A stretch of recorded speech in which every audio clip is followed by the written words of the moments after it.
Ashoka bio classes में आपका स्वागत है। आज हम बात करेंगे लैक ओपेरान मॉडल के बारे में, लेकिन लैक ओपेरान मॉडल को समझने से पहले थोड़ा सा बात करते हैं जीन अभिव्यक्ति का नियमन।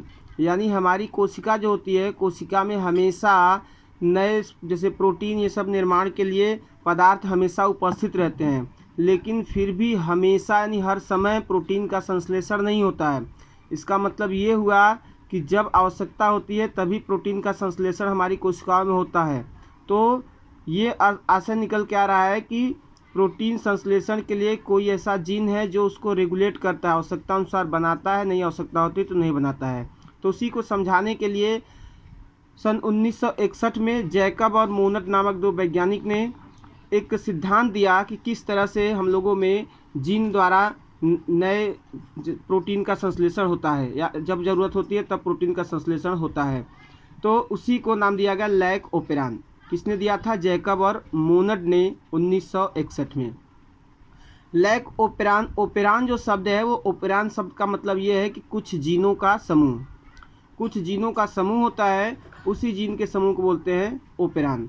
अब देखा जाए यहाँ पे फिगर के अनुसार ये जो रेड कलर का दिखाया गया ये है कुछ जीन, जैसे कि प्रोमोटर जीन, आई को रेगुलेटरी जीन बोलते हैं और ओ को ऑपरेटर जीन। पी को प्रमोटर जीन यानी प्रोत्साहक जीन, आई को रेगुलेटरी जीन जिसको बोलते हैं नियामक जीन हिंदी में, और ओ को ऑपरेटर जीन यानी संचालक जीन।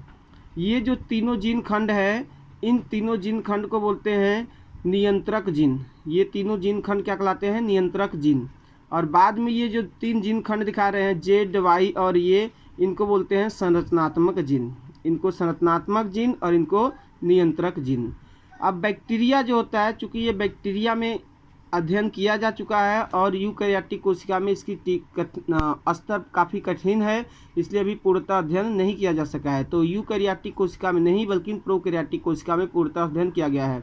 ये प्रोकैरियोटिक कोशिका आपको पता है जीवाणु की ही होती है, तो जीवाणुओं में ये प्रक्रिया का अध्ययन किया गया है। इसके अनुसार मानिए ये लैक ओपेरान मॉडल है क्या? तो इस मॉडल के अनुसार जब जीवाणु जो होता है, जीवाणु का जीन है कुछ, जब जीवाणु मतलब ऐसे स्थान पे होता है जहाँ पे लैक्टोज नहीं होता है, जब लैक्टोज नहीं होता है तो इस अवस्था में इसका जो रेगुलेटरी जीन है, आई जीन है, वो बनाता क्या है? दमनकारी mRNA, क्योंकि डीएनए से आरएनए बनेगा, जीन डीएनए है तो दमनकारी mRNA बनाएगा। ये दमनकारी mRNA बनाएगा दमनकारी प्रोटीन। यह दमनकारी प्रोटीन जाके किससे जुड़ जाता है? ऑपरेटर जीन से। ऑपरेटर जीन से दमनकारी प्रोटीन जाके जुड़ जाएगा। तो जब ऑपरेटर जीन व्यस्त हो जाता है तो ये ऑपरेटर जीन इस संरचनात्मक जीन से क्या होता है? ट्रांसक्रिप्शन यानी कि प्रोटीन निर्माण की प्रक्रिया का स्टार्ट नहीं करा पाता है। तो जब ऑपरेटर जीन व्यस्त हो जाता है तो प्रोटीन संश्लेषण नहीं होता है। क्यों नहीं होगा? क्योंकि यहाँ पे दमनकारी प्रोटीन जुड़ा है, तो प्रोटीन पहले आरएनए बनने के लिए क्या चाहिए? RNA polymerase enzyme. तो जब ये दमनकारी प्रोटीन इससे जुड़ जाता है तो आरएनए पॉलीमरेज एंजाइम यहाँ नहीं जुड़ पाता है, इसलिए इस वाले भाग से आरएनए का निर्माण नहीं करा पाता है, तो प्रोटीन भी नहीं बनता है। तो इस अवस्था को बोलते हैं लैक ओपेरान ऑफ, यानी लैक ओपेरान बंद है। अगले वाले फिगर के अनुसार देखते हैं, वही है कि जब ये जीवाणु जो होता है लैक्टोज माध्यम होता है, ऐसे जगह पे होता है जहाँ पे लैक्टोज होता है। लैक्टोज कहाँ होता है? दूध में जो मीठा पदार्थ होता है वो लैक्टोज ही होता है। तो लैक्टोज में जब होता है तब भी वही प्रक्रिया, रेगुलेटरी जीन जो है वो क्या बनाएगा? दमनकारी mRNA, दमनकारी mRNA बनाएगा दमनकारी प्रोटीन, जैसा कि ऊपर बन रहा था, दमनकारी प्रोटीन बनाएगा। जैसे ही दमनकारी प्रोटीन बनेगा एक प्रेरक उत्प्रेरक आके इससे जुड़ जाएगा। किससे? दमनकारी प्रोटीन से जुड़ जाएगा। तो अब ये बदल जाएगा किसमें? निष्क्रिय दमनकारी प्रोटीन में। निष्क्रिय दमनकारी प्रोटीन हो गया। अब ये क्या है? अब निष्क्रिय हो गया, तो अब ये ऑपरेटर जीन के पास नहीं जाएगा। तो जब ऑपरेटर जीन के पास नहीं जाएगा तो ऑपरेटर जीन अब है फ्री। तो अब इससे आएगा ये प्रमोटर जीन जो है, इसको इसके यहाँ प्रमोटर जीन ऑपरेटर जीन के पास भेजेगा आरएनए पॉलीमरेज एंजाइम। अब आरएनए पॉलीमरेज एंजाइम आएगा तो ऑपरेटर जीन जो है इन तीनों संरचनात्मक जीन से क्या कराएगा? ऑपरेट करेगा। ऑपरेटर जीन इन तीनों को ऑपरेट करेगा, यानी कि इन तीनों से लैक mRNA बनवाएगा। अब जब ऑपरेटर जीन से आरएनए पॉलीमरेज जुड़ गया तो ये क्या होगा? ऑपरेटर जीन अब तीनों इन जीन खंडों से क्या बनाएगा? Lack mRNA। लैक mRNA से मतलब लैक्टोज के कारण लैक नाम रखा गया, lack mRNA बनवाएगा।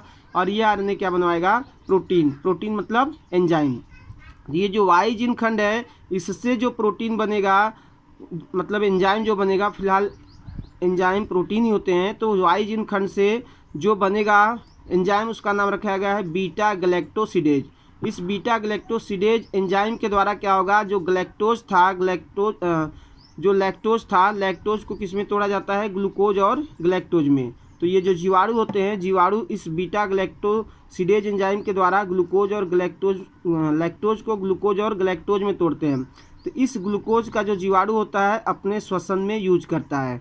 परमीएज enzyme Y gene खंड बनाता है और वाई जीन खंड परमीएज एंजाइम बनाता है। परमीएज एंजाइम क्या करता है, ये कोशिका जो होती है, जीवाणु की कोशिका कला को पारगम में बनाता है। पारगम का मतलब ये हो गया कि उसके कोशिका में ज़्यादा मात्रा में घोल का आवागमन हो सके। तो ये क्या करता है, जीवाणु कोशिका की पारगम्यता को, परमीबिलिटी को बढ़ाता है।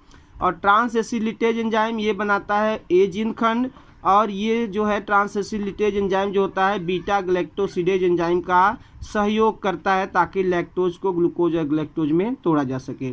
तो इस तरह से हम देख सकते हैं कि जब आवश्यकता है जीवाणु को तभी वो क्या कर रहा है, इस जीन द्वारा क्या बनवा रहा है, प्रोटीन बनवा रहा है। जब आवश्यकता नहीं है तो प्रोटीन नहीं बनवा रहा है। इसका मतलब कि हम लोगों के या जीवों की कोशिका में क्या होता है, पदार्थ तो हमेशा उपस्थित है, लेकिन जब आवश्यकता होती है तभी नए पदार्थ का निर्माण होता है। तो इसका मतलब कोई ना कोई जीन हम लोगों में नियंत्रित कर रहा है। तो इसी मॉडल को नाम दिया गया है लैक ओपेरॉन मॉडल। वीडियो पसंद आए तो लाइक, सब्सक्राइब और शेयर कीजिए। धन्यवाद।